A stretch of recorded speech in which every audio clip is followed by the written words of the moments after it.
Jarang nih. Merah. Ini namanya sabu. Sabu ya. Sabu ya, Mbak. Setelah dilakukan pengintaian dan pengejaran, polisi akhirnya menangkap 2 wanita pengedar sabu. Kedua wanita ini ditangkap tim reserse narkoba Polresta Sidoarjo saat baru turun dari kereta di stasiun Pasar Senen, Jakarta Pusat. Dari tangan kedua pelaku, polisi berhasil mengamankan barang bukti 8,2 kg sabu senilai 9,2 miliar rupiah dan 10 butir pil ekstasi.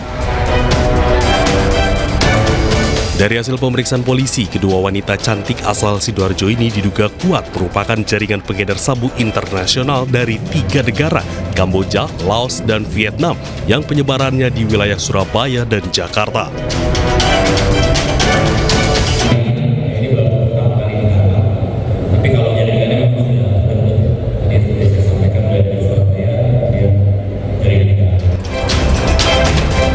Saat ini kedua pelaku diamankan di sel tahanan Polresta Sidoarjo.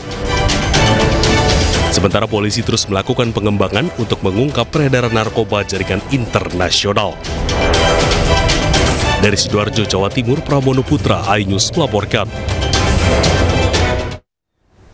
Pemirsa, cemburu seorang pria di Kabupaten Kuningan, Jawa Barat tega membacok mantan istrinya.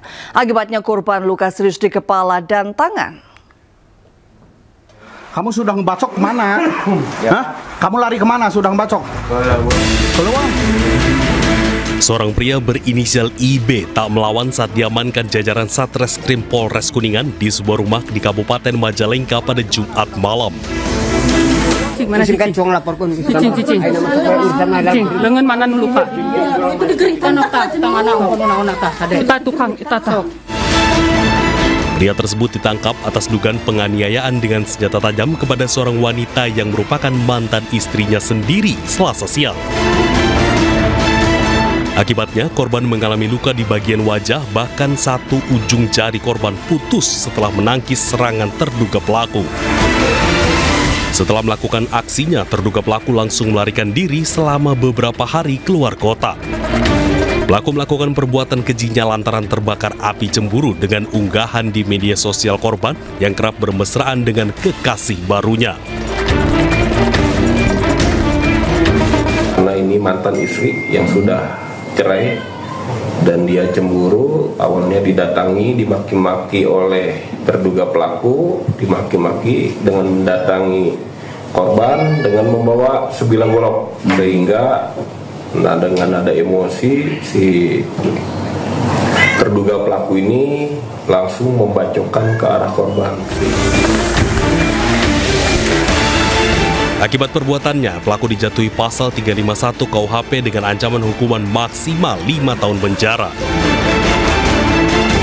Dari Kuningan, Jawa Barat, Toy Skandar, iNews melaporkan. Pemirsa, sungguh tragis seorang ibu dan 2 anaknya menjadi korban penganiayaan dengan senjata tajam oleh pria yang diduga gangguan jiwa di Bengkulu Selatan. Akibatnya 1 balita tewas dan 2 korban lainnya luka parah.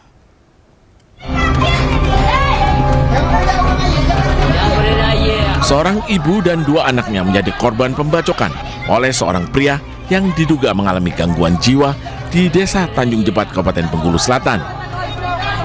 Akibat serangan brutal itu, seorang balita berusia 2 tahun tewas. Korban bernama Rizky Wulandari, 39 tahun, bersama 2 anaknya, Nia Nabela, 9 tahun, dan Al-Fatir, 2 tahun. Ketiganya mengalami luka bacok di beberapa bagian tubuh. Tak lama setelah kejadian, pelaku berinisial JN, 33 tahun, berhasil ditangkap oleh tim gabungan Polres Bengkulu Selatan dan Polsek Mana. Pelaku diamankan ke kantor polisi untuk pemeriksaan lebih lanjut. Kejadian bermula saat Rizky tengah mengangkat jemuran di belakang rumahnya. Tiba-tiba pelaku datang dan langsung menyerang korban menggunakan senjata tajam. Rizky sempat berteriak minta tolong, membuat kedua anaknya berlari ke arah belakang rumah. Namun pelaku mengejar dan menyerang kedua anak tersebut. ada laporan dari masyarakat, dari Pak Kades, menelpon Polsek tentang terjadinya peristiwa penganiayaan yang salah satu korbannya itu meninggal dunia. Pada saat hari tersebut pada kemarin, kami dari Polsek mana langsung mendatangi TKP. Pihak kepolisian masih mendalami motif pelaku. Dugaan gangguan kejiwaan masih harus dipastikan melalui pemeriksaan lebih lanjut. Kasus ini kini ditangani Satuan Reskrim Polres Bengkulu Selatan untuk proses hukum lebih lanjut. Dari Bengkulu Selatan, Endro Dwirawan, iNews melaporkan. Pemirsa, seorang ibu tiri tega menganiaya anak tirinya hingga tewas di kawasan Bojonggede, Kabupaten Bogor. Polisi sudah mengamankan pasangan suami istri dan sedang dalam proses pemeriksaan.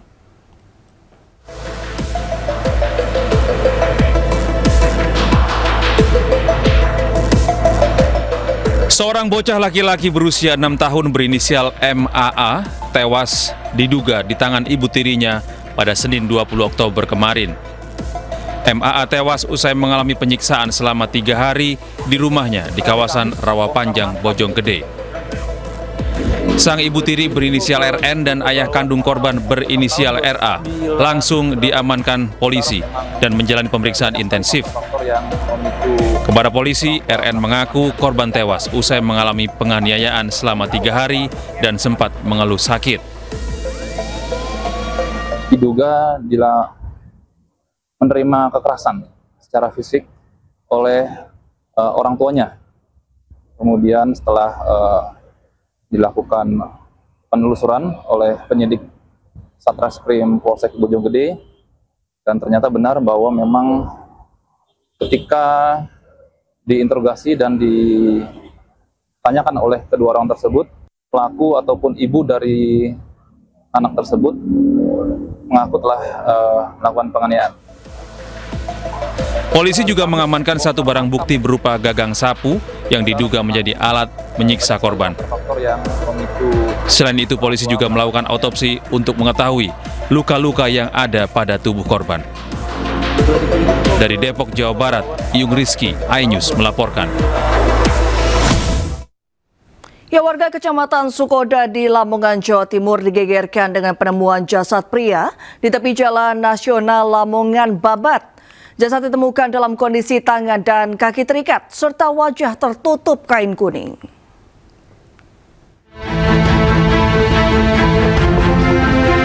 Warga desa Surabayan, Kecamatan Sukoda di Lamongan, Jawa Timur digegerkan dengan penemuan jasad pria di parit lahan kosong di tepi Jalan Nasional Lamongan Babat. Jasad ditemukan dalam posisi meringkuk ke kanan dengan kepala tertutup kain kuning.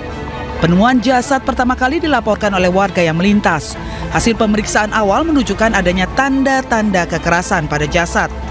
Bagian mata kiri dan bibir atas tampak lebam, sementara kedua lengan korban terdapat bekas darah yang mengering. Di sekitar lokasi, polisi menemukan sejumlah barang yang diduga milik korban seperti topi, jaket parasut, sandal, gelang, alat musik ukulele, dan kayu balok panjang. Ada mayat di bawah taksi. Kelihatannya ada dugaan ada pembunuhan. Cuma semua kita dalami lagi untuk lidik lebih lanjut. Dan saat ini sudah olah TKP, korban kita otopsi ke rumah sakit umum sendiri. Polisi masih melakukan penyelidikan untuk mengungkap identitas dan penyebab kematian korban. 19 saksi diperiksa polisi terkait dugaan perundungan dalam kematian Timothy, mahasiswa Udayana yang jatuh dari lantai 4 gedung kampusnya. CCTV di lantai 4 korban terakhir masih aktif dan diharapkan bisa mengungkap misteri kematian Timothy. Bekerja setiap hari membuat hati murung. Namaku Timothy, asalku dari Bandung. Senang berkenalan teman-teman. Misteri kematian mahasiswa Timothy Anugrah Putra, mahasiswa semester 7 Fakultas Ilmu Sosial Politik Universitas Udayana, masih terus diselidiki pihak kepolisian. Sebanyak 19 orang saksi telah dimintai keterangan dari pihak kampus, ayah hingga sahabat korban. Terkait dugaan perundungan menjadi penyebab korban bunuh diri masih terus diselidiki.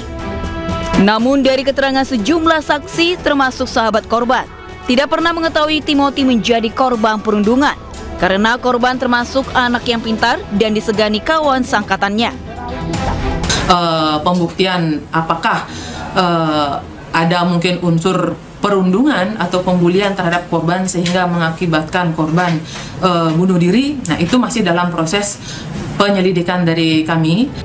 Terkait bukti CCTV di lantai 4 lokasi korban diduga melompat, dari keterangan pihak polisi, CCTV tersebut tidak berfungsi sejak tahun 2023. Namun pihak kampus Universitas Udayana membantah kamera pengawas di lokasi rusak dan menyatakan CCTV di gedung FISIP berfungsi, namun ada lokasi blind spot saat peristiwa terjadi. Dari Denpasar, Indira Ari, iNews melaporkan. Ya, Rektorat Universitas Udayana akan mengeluarkan mahasiswa yang diduga terlibat dalam ujaran tidak berempati terhadap Timothy Anugrah Putra yang meninggal dunia akibat melompat dari lantai 2 gedung kampus jika terbukti bersalah.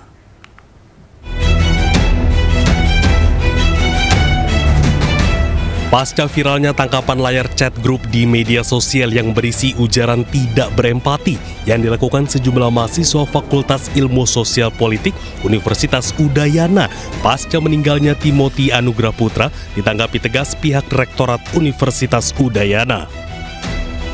Rektorat Universitas Udayana menyebut mereka dijatuhkan sanksi nilai buruk untuk mata kuliah soft skill dan dikeluarkan secara tidak hormat dari pengurus organisasi kemahasiswaan. Bahkan sanksi tegas berupa dikeluarkan dari universitas akan dilakukan jika terbukti bersalah. Tangkapan layar atau itu adalah asumsi ya. Jadi ada asumsi bahwa setelah meninggal saja dibully, apalagi sebelumnya. Tentu kita tidak bisa mengkonfirmasi ini sebelum ada penyelidikan lebih lanjut, Pak. Fakultas telah memanggil pelaku pemberian ucapan nilai empati tersebut dan merekomendasikan untuk memberikan nilai tidak baik bagi kemampuan soft skill. Tapi sekali lagi itu adalah bukan sanksi akhir. Sanksi nanti akan ditetapkan oleh rektor atas rekomendasi Satgas PPKPT. Ketika pelaku tersebut terbukti bahwa benar melakukan tindakan yang dituduhkan, dan juga sejauh mana dampaknya dan sanksi apa yang tepat diberikan sesuai dengan aturan. Sementara terhadap 2 mahasiswa kedokteran yang masih berstatus koas di Rumah Sakit Prof. Ngurah Denpasar yang turut dalam ujaran nirempati tersebut sedang dilakukan komunikasi antara pihak Dekan Fakultas Kedokteran dan Rumah Sakit Prof. Ngurah Denpasar untuk langkah yang akan diambil. Dari Denpasar, Bali, Indira Ari, iNews melaporkan. Ya, kita ke informasi selanjutnya, pemirsa. Laporan kasus tindak pidana perdagangan orang atas tewasnya terapis Belia Spa di Pasar Minggu, Jakarta Selatan dicabut oleh keluarga. Namun proses hukum kematian korban terus berlanjut. 20 orang telah diperiksa sebagai saksi.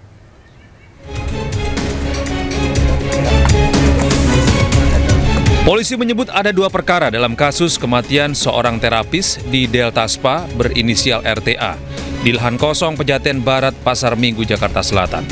Perkara pertama tentang penemuan jasad korban, di mana sampai saat ini hasil otopsi dari forensik Rumah Sakit Polri belum keluar. Sedangkan perkara kedua terkait laporan keluarga korban tentang dugaan pelanggaran Undang-Undang Perlindungan Anak dan juga tindak pidana perdagangan orang.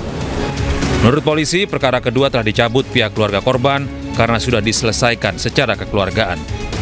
Meski telah dicabut, proses penyidikan tetap berjalan dengan berpegang pada Peraturan Kapolri Nomor 8 Tahun 2021. Penyidik Satreskrim juga mempertimbangkan upaya restoratif justice dalam penanganan kasus ini.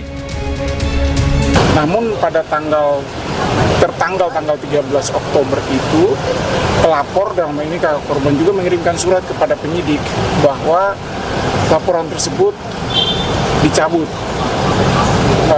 karena sudah ada perdamaian antara korban dan terlapor.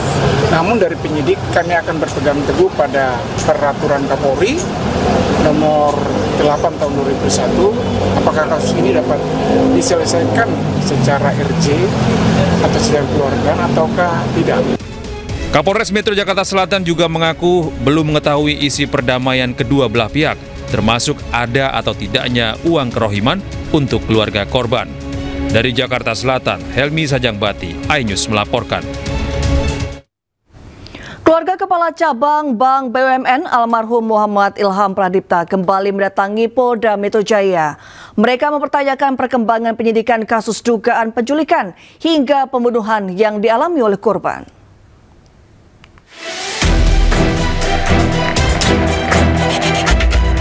Didampingi kuasa hukum, keluarga Muhammad Ilham Pradipta tiba di Mapolda Metro Jaya.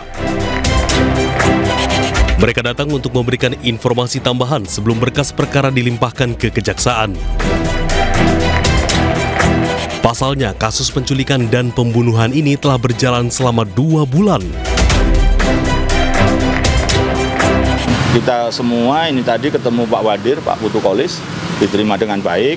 Namun waktunya memang tidak bisa berlama-lama karena beliau harus mendampingi Pak Kapolda acara di Kementerian Hukum HAM gitu. Tapi nggak apa-apa, semua aspirasi sudah nyampe dan dijawab beliau menyampaikan penerapan pasal pembunuhan itu sudah disepakati bersama jaksa penuntut umum dalam gelar ekspos minggu kemarin, nggak tahu harinya apa gitu.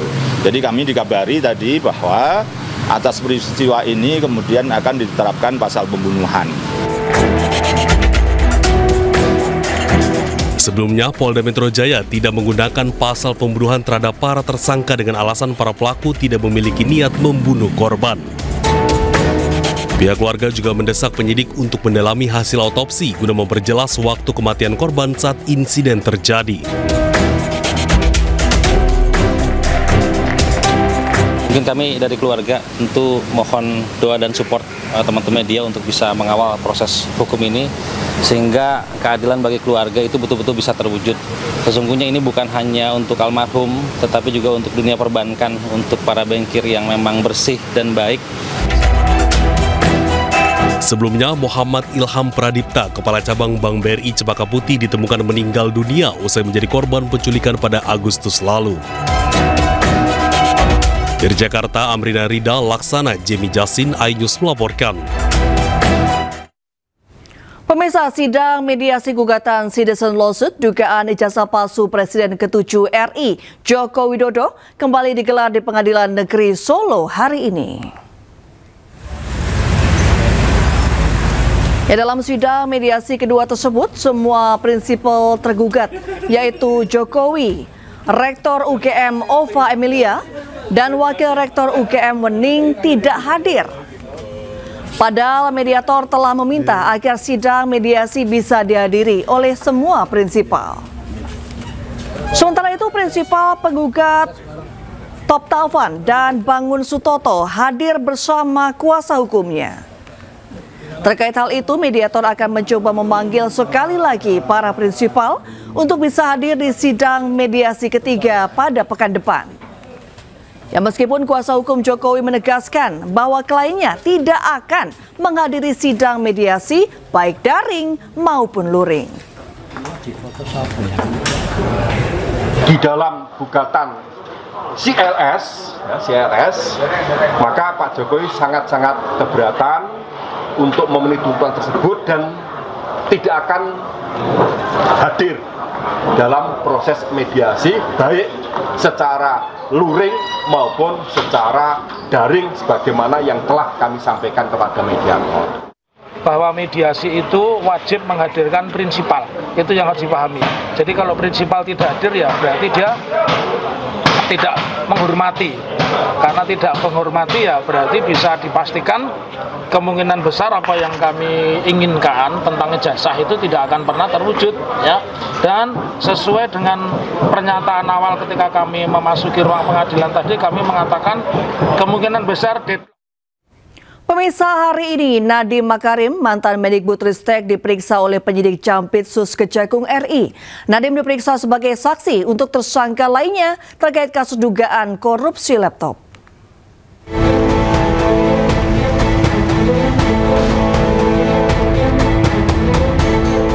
Mantan Mendikbudristek Nadiem Makarim diperiksa oleh penyidik Jampitsus Kejagung RI terkait kasus dugaan korupsi Chromebook pada hari Selasa.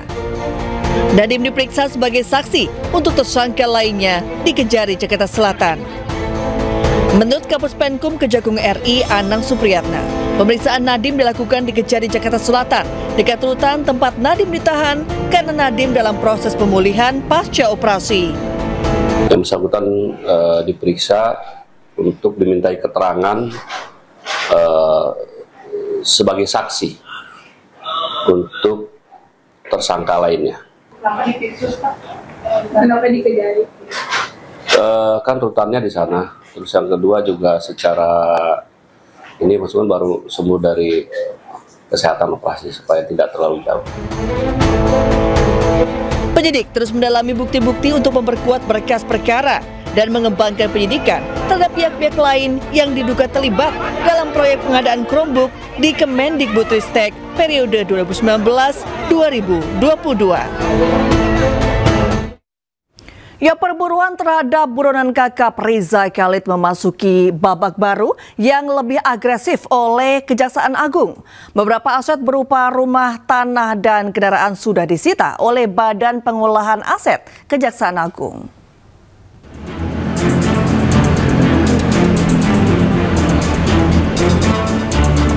Kejaksaan Agung telah memindahkan kendaraan sitaan Muhammad Riza Khalid, tersangka kasus dugaan korupsi tata kelola minyak mentah dan produk kilang Pertamina periode 2018 hingga 2023. Kendaraan milik tersangka telah berhasil disita oleh Badan Pengelola Aset dan dibawa ke rumah penyimpanan benda sitaan negara.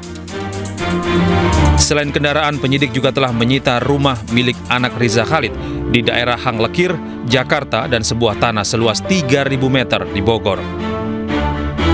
Memang dalam penanganan perkara pengolahan minyak mentah yang dimana ada salah satu tersangkanya ada MRC yang sekarang sedang menjadi DPO kita, kita di samping kita melakukan pengejaran terhadap yang bersangkutan untuk dihadirkan di Indonesia, penyidik juga melakukan kegiatan aset tracingnya, di mana ada beberapa aset yang sudah kita dapat dan ada beberapa kendaraan mewah yang sudah kita sita, kurang lebih hampir 10 unit lebih ya.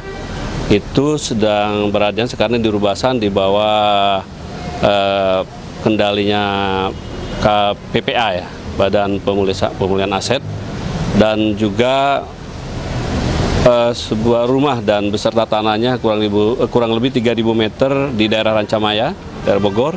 Dan terakhir kemarin penyidik juga sudah melakukan penyitaan aset berupa tanah dan bangunannya berupa rumah di daerah Hangkelir 11, Wayan Baru, Jakarta Selatan atas nama putri dari yang MRC sendiri. Perburuan terhadap Riza Khalid masih terus dilakukan oleh pihak Kejagung dengan melakukan permintaan red notice dari Interpol yang hingga kini diharapkan bisa segera didapatkan. Kalau berdasarkan data lintasan yang disampaikan oleh imigrasi, yang bersangkutan terakhir berada di negara tetangga, dan terhadap permohonan kita untuk penyidik sudah meminta red notice melalui Interpol NCB di Indonesia dan sudah diteruskan oleh NCB ini ke NCB internasional di Lyon, dan beberapa saat lalu juga tinggal kita mudah-mudahan bisa cepat ya. Agar mempermudah penangkapan tersangka, pencabutan paspor tersangka menjadi langkah taktis untuk mengunci ruang geraknya di luar negeri. Dari Jakarta, Tim Liputan iNews melaporkan. Ya, Kejaksaan Agung belum menetapkan Ketua Umum Solidaritas Merah Putih Sylvester Matutina sebagai buronan meski sudah banyak desakan. Kapus Penkum Kejaksaan Agung Anang Supriyatna menjelaskan, strategi pencarian dan proses eksekusi Sylvester saat ini sepenuhnya diserahkan kepada Jaksa Eksekutor Kejaksaan Negeri Jakarta Selatan. Menurut Anang, tim Kejari Jaksel kini tengah melakukan pencarian terhadap Sylvester Matutina. Karena proses tersebut masih berjalan, maka penetapan status buron belum bisa dilakukan. Prinsipnya kita jaksa eksekutor di Kejaksaan Negeri Jakarta Selatan sedang mencari yang bersangkutan dan mereka juga sudah mengambil langkah-langkah hukum nantinya. Itu strategi mereka dan kita Masa mendatangi kantor ATR BPN Kabupaten Bogor pada Selasa siang untuk menyuarakan aspirasi membongkar dugaan adanya mafia tanah di Kabupaten Bogor.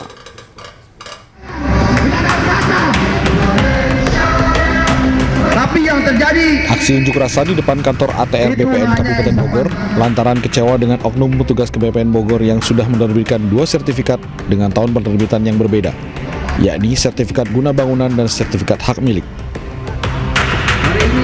Hal tersebut membuat aksi unjuk rasa kesal karena BPN diduga telah dikendalikan oleh oknum mafia tanah. Dirasa tidak mendapatkan hasil yang maksimal dari BPN, para pengunjuk rasa membakar ban di depan gerbang BPN sebagai bentuk kekecewaan mereka kepada BPN. Kasus tersebut muncul itu ketika belum dipecah. Dalam artian kita Bogor 1 harus mempunyai tanggung jawab, harus mempunyai atensi. Sementara itu, pihak BPN Bogor membantah adanya kekeliruan pada terbitnya 2 sertifikat dari BPN Bogor, bahwa kejadian tersebut bukan ranah BPN Cibinong Bogor, melainkan kewenangan BPN Regional 2 yang masuknya wilayah Bogor Timur, meliputi Gunung Putri, Kelapa Nunggal, Cilengsi, Jonggol, dan Sukamakmur. Jadi tadi kami sampaikan bahwa itu di luar kewenangan kami terhadap permasalahan tersebut. Kemudian secara informal juga akan kita sampaikan ke Kabupaten Bogor 2 terkait permasalahan tersebut. Karena tak kunjung mendapat jawaban yang jelas tentang terbitnya 2 sertifikat, para pendemo akan mengirim surat kepada Presiden Prabowo Subianto. Dari Bogor, Jawa Barat, Wildan Hidayat, iNews melaporkan. Kepala Badan Gizi Nasional Dadan Hindayana mengungkapkan 106 dapur MBG ditutup tidak sesuai standar operasional. Penutupan menyusul kejadian luar biasa keracunan massal.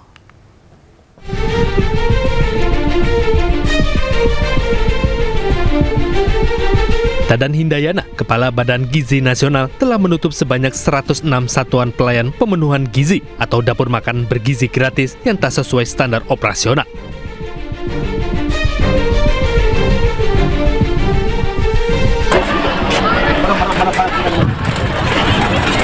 Langkah ini menyusul kejadian luar biasa keracunan massal yang dialami siswa sekolah hingga guru usai menyantap makan bergizi gratis beberapa waktu lalu. Dadan menegaskan pihaknya sudah bekerja sama dengan Kementerian Kesehatan dalam memperbarui data keracunan MBG. Selain itu, pergeseran target penerima manfaat program makan bergizi nasional sebanyak 82,9 juta penerima manfaat ditargetkan hingga Februari 2026. Tim Liputan iNews melaporkan. Ya, Menteri Koordinator Bidang Pangan Zulkifli Hasan ditunjuk menjadi Ketua Tim Koordinasi Antar Instansi Pemerintah Pusat dan Daerah untuk pelaksanaan program MBG. Perbaikan tata kelola makan bergizi gratis menargetkan penerima manfaat sebanyak 82,9 juta. Saya baru terima Kepres ya. Makan bergizi itu kita bagi Pak. Ada penyelenggara yang dipimpin BGN, penyelenggara. Kalau penyelenggaraan ada masalah, misalnya desa tertinggal, terluar, termiskin, 3.000 mungkin terlalu besar. Nah, itu nanti kita bicarakan. Ada lagi pengawasan. Pengawasan tentu nanti yang punya kaki sampai ke desa. Itu Kementerian Kesehatan dan Kementerian Dalam Negeri. Tata kelolanya harus berbagai, jelas Pak. Hari-hari ini kami akan menyelesaikan mengenai tata kelolanya yang dipimpin oleh Seknek nanti dan Saska. Agar tata kelola juga melakukan perbaikan sehingga diperkirakan tahun 2026 Maret itu kita sudah bisa mencapai 82,9 juta dengan resiko, dengan harapan tidak ada resiko satu. Informasi selanjutnya pemirsa, Menteri Koordinator Bidang Infrastruktur dan Pembangunan Kewilayahan Agus Harimurti Yudhoyono menegaskan pemerintah masih mengkaji skema penyelesaian utang kereta cepat Wush.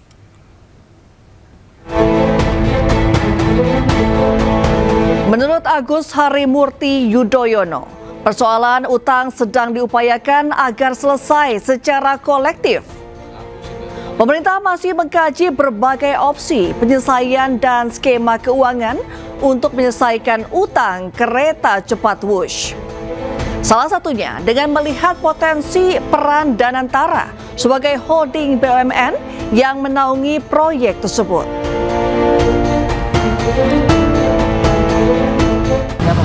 Kami terus berkoordinasi beberapa hari yang lalu digelar rapat bersama dengan Danantara misalnya.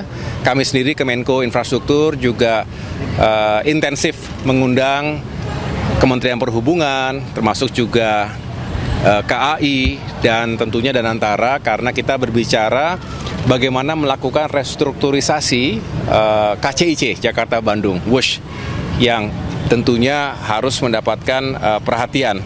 Mengapa? Karena memang utang yang harus segera diselesaikan ini juga tidak boleh kemudian menghambat rencana besar kita untuk mengembangkan konektivitas berikutnya tadi Jakarta sampai dengan Surabaya. Nah, di sini masih terus dikembangkan sejumlah opsi. Saya tidak atau belum bisa menyampaikan secara final karena memang masih dikembangkan opsi-opsinya dan masih dihitung semuanya segala sesuatunya. Apakah kemudian Danantara bisa menghandle dan juga bagaimana nanti Kementerian Keuangan bisa berkontribusi dan lain sebagainya. Jadi artinya ya, sejumlah pihak saling lempar kewajiban membayar utang kereta cepat Jakarta-Bandung. Menteri Keuangan tetap enggan membayar utang PT KCIC menggunakan APBN. Sementara Ketua Dewan Ekonomi Nasional Luhut Binsar Panjaitan menyatakan pemerintah dan pihak Tiongkok sepakat untuk melakukan restrukturisasi pembiayaan proyek kereta cepat.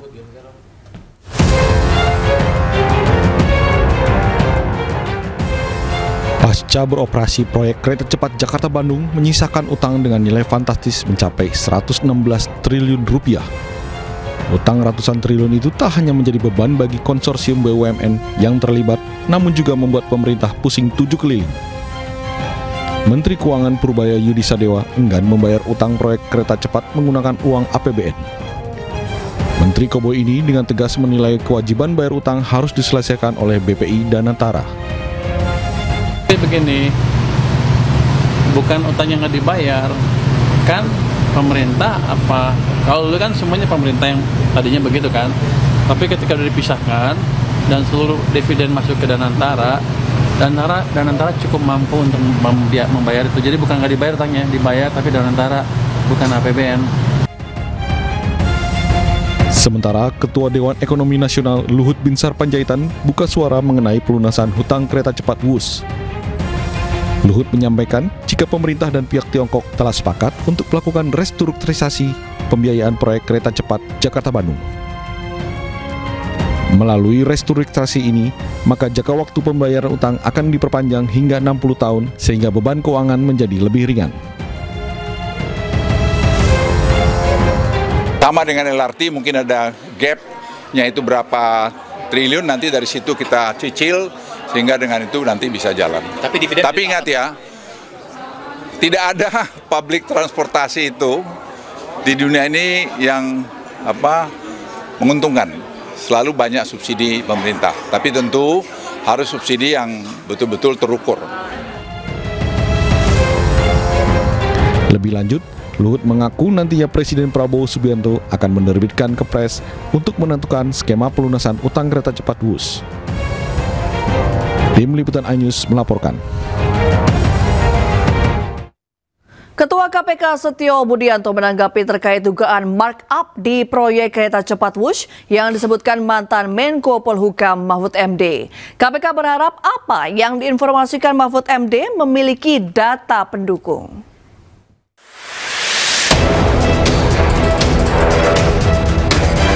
Ketua Komisi Pemberantasan Korupsi KPK Setio Budianto angkat suara merespon mantan Menko Polhukam Mahfud MD terkait dugaan markup di proyek kereta cepat Jakarta-Bandung Wush.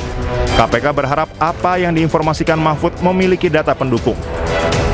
Setio menegaskan setiap informasi yang ada akan terlebih dahulu ditelaah oleh kedeputian di KPK.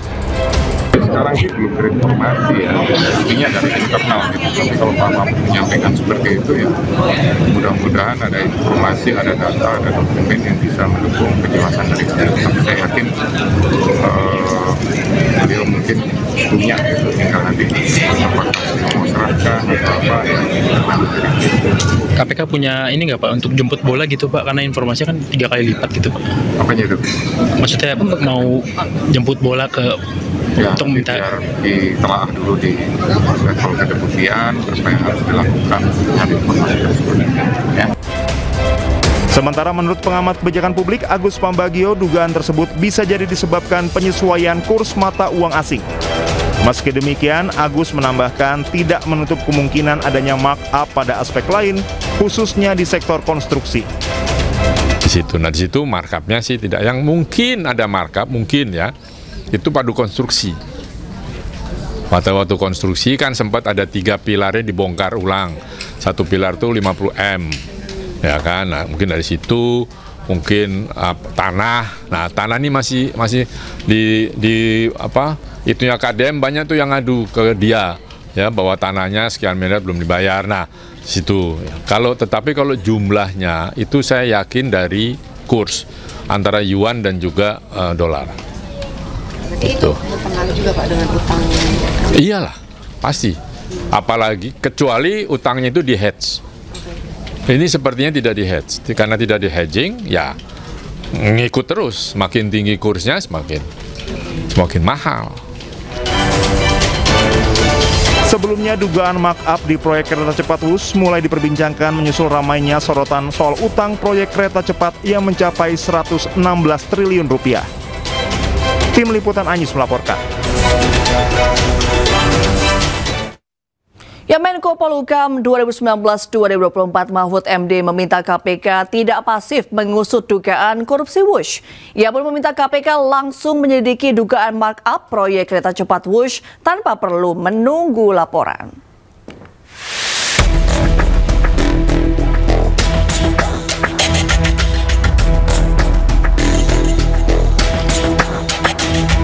Komisi Pemberantasan Korupsi minta Mahfud MD mantan Menko Polhukam membuat laporan terkait dugaan markup proyek kereta cepat Jakarta-Bandung yang disampaikan Mahfud dalam podcast di akun YouTube-nya.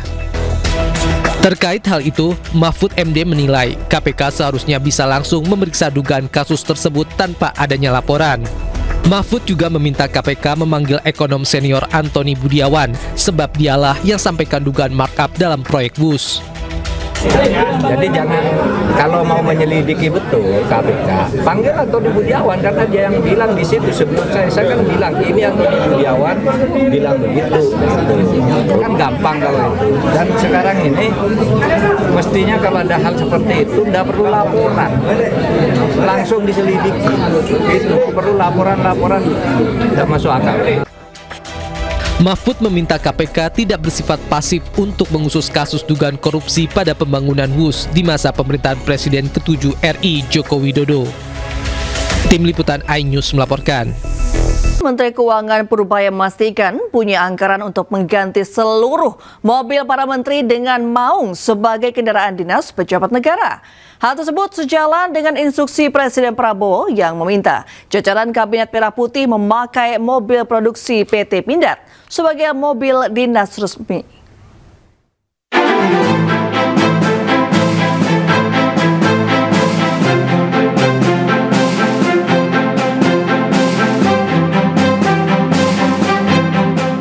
Rencana penggunaan mobil maung produksi PT Pindad sebagai kendaraan dinas para menteri, wakil menteri, dan kepala lembaga di Kabinet Presiden Prabowo Subianto semakin menguat. Menteri Keuangan RI Purbaya Yudi Sadewa memastikan rencana pengadaan kendaraan dinas jenis maung itu sudah masuk dalam perencanaan anggaran. Meski demikian, realisasi pembelian masih menunggu kesiapan industri dalam negeri. Tahunnya harusnya ada, cuma kan rupanya kapasitasnya belum cukup, jadi dibalikan tahun ini. Tahun depan saya nggak tahu seperti apa kesiapan industrinya, Pindadnya. Kalau siap ya ada uangnya. Tapi ditargetkan kapan itu kira-kira Pak? Untuk semua tergantung industrinya. Kalau saya kan targetin uang aja, uangnya ada. Nanti kalau saya masuk ke industri dibilang itu campur. Tapi kita siap. Sebelumnya Presiden Prabowo Subianto dalam sidang Kabinet Paripurna di Istana Negara Jakarta Senin kemarin meminta seluruh menteri dan pejabat mulai menggunakan mobil maung sebagai kendaraan dinas. Hal ini menegaskan komitmen pemerintah untuk menggunakan produk dalam negeri. Dan sebentar lagi saudara-saudara semua harus pakai maung. Saya nggak mau tahu tuh.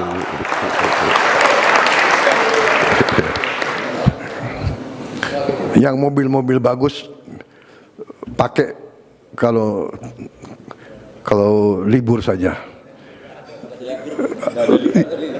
Ya pada saat saya nggak panggil kau, bolehlah kau pakai mobil. Sementara itu pada Maret 2025 Kementerian Pertahanan RI telah menyerahkan 700 unit kendaraan khusus Maung MV3 kepada TNI Polri untuk dijadikan kendaraan operasional. Unit yang diserahkan dibalut kelir berbeda-beda sesuai dengan warna khas institusi pengguna. Tim Liputan iNews melaporkan.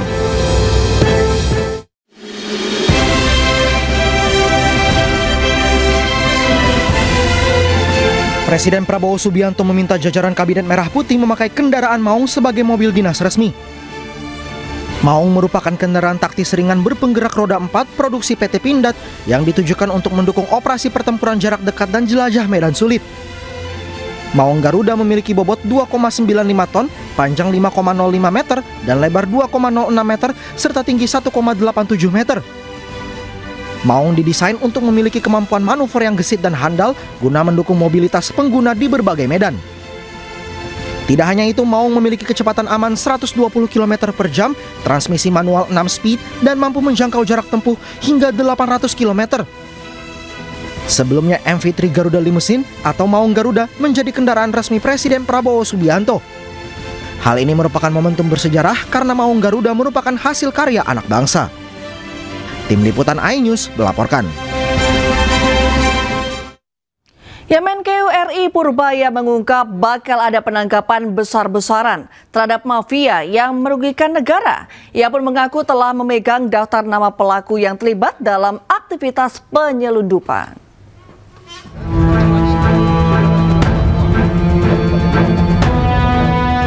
Usai sidang Kabinet Paripurna di Istana Negara Jakarta pada Senin malam, Menteri Keuangan Republik Indonesia Purbaya Yudi Sadewa ungkap akan memproses penangkapan besar-besaran pelaku penyelundupan atau mafia barang-barang ilegal. Mafia yang dimaksud terkait kasus penyelundupan tekstil, baja, dan barang lainnya. Purbaya pun menegaskan saat ini ia telah memegang daftar nama pelaku yang terlibat dalam aktivitas penyelundupan itu dan tinggal melaksanakan proses hukumnya. Yang under invoicing, yang selama ini nyelundupin, yang banyak tekstil, baja, segala macam, itu kan sudah ada nama-nama pemainnya kan. Tinggal kita pilih aja siapa yang mau diproses. Potensi pengembaliannya berapa triliun, Pak? Belum tahu, masih kita hitung. Kasih ya. Sejak beberapa waktu lalu, Purbaya telah melakukan bersih-bersih jajarannya di Ditjen Bea Cukai dan Ditjen Pajak. Bahkan Purbaya tidak segan memperingatkan dan mengancam akan memecat siapapun anak buahnya yang bertindak di luar aturan dalam bertugas. Tim Liputan iNews melaporkan. Pemirsa, Kepala Baptisus Aris Marsudianto mengungkap pesan yang disampaikan Presiden Prabowo agar negara Indonesia bisa adil, makmur, dan sejahtera. Menurut Prabowo, hal itu bisa dilakukan dengan membersihkan diri masing-masing terlebih dahulu. Pesan itu disampaikan Prabowo pertama kali saat dirinya dilantik sebagai kepala negara. Prabowo pun menegaskan ekonomi Indonesia bisa maju dengan pemerintah yang bersih. Dan pemerintah yang bersih terjadi bila aparat tidak melakukan praktek korupsi. Aris mengaku telah menanamkan visi misi Prabowo dalam pikirannya. Ia pun berharap pesan itu juga bisa memotivasi para pejabat dan masyarakat lain.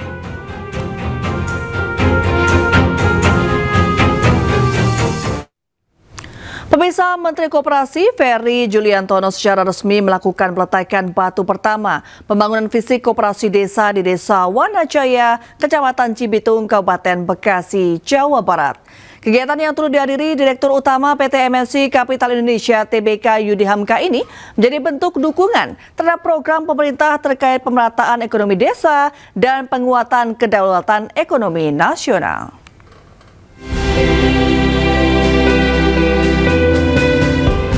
Groundbreaking atau peletakan batu pertama koperasi desa sukses dilaksanakan di Desa Wanajaya, Kabupaten Bekasi, Jawa Barat, dan serentak dilakukan di 800 desa lainnya. Pembangunan koperasi desa ini diharapkan menjadi pusat ekonomi rakyat untuk menyalurkan kebutuhan pokok masyarakat, sekaligus menampung hasil produksi petani dan pelaku UMKM. Peletakan batu pertama dilakukan langsung oleh Menko Ferry Juliantono bersama Mendes Yandri Susanto dan Wakil Panglima TNI Jenderal Tandio Budi Revita serta Dirut Agrinas Pangan Persero, João Angelo de Sousa Mota. Juga turut dihadiri Dirut PT MNC Capital Indonesia Tbk, Yudi Hamka.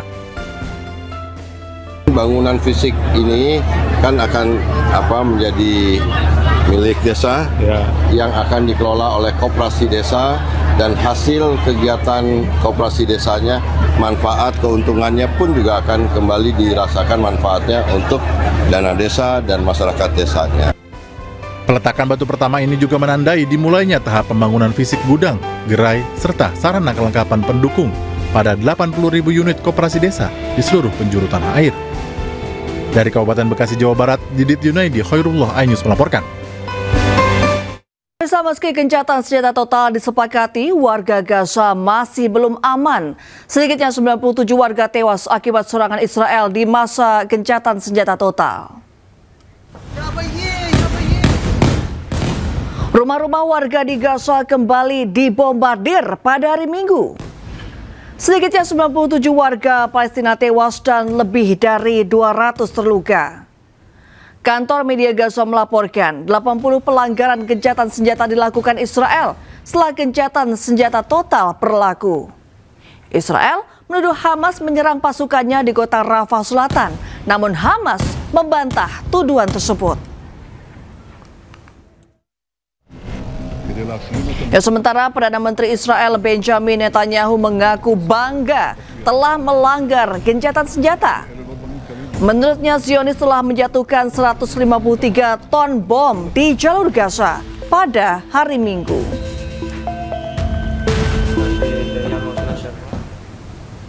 Meski Israel terang-terangan melanggar gencatan senjata, namun Presiden Amerika Serikat Donald Trump justru memerintahkan Hamas menghormati gencatan senjata. Trump bahkan mengancam akan membasmi Hamas jika melanggar gencatan senjata. What steps is the administration taking to maintain the ceasefire? Well, a lot of steps, and right now it's in the hands of others. You know, we have 59 countries that agreed to the deal. We have a peace in the Middle East for the first time ever. We made a deal with Hamas that they're going to be very good, they're going to behave, they're going to be nice, and if they're not, we're going to go and we're going to eradicate them if we have to. They'll be eradicated, and they know that. Ya, kita ke informasi olahraga pemirsa. Usai didepaknya Patrick Kluivert dari kursi kepelatihan Timnas Indonesia, sosok pelatih Timnas Indonesia menjadi topik panas dan memicu beragam spekulasi di media sosial. Ya, meski begitu, Ketua Umum PSSI sekaligus Menteri Pemuda dan Olahraga Erick Thohir memilih untuk tidak membahas pelatih baru Timnas Indonesia.